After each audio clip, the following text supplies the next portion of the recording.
әкеңнің баласы, маған тура қарашы. Өмір деген сериал, неге қапа боласың?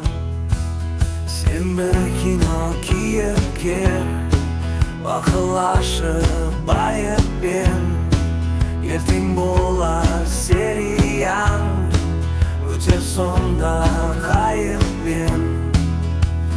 Жетпейді ақша ешқашан, ауыртпа басты сен оған. Бағала қымбат осы сәт, ойлама өткен келер шақ.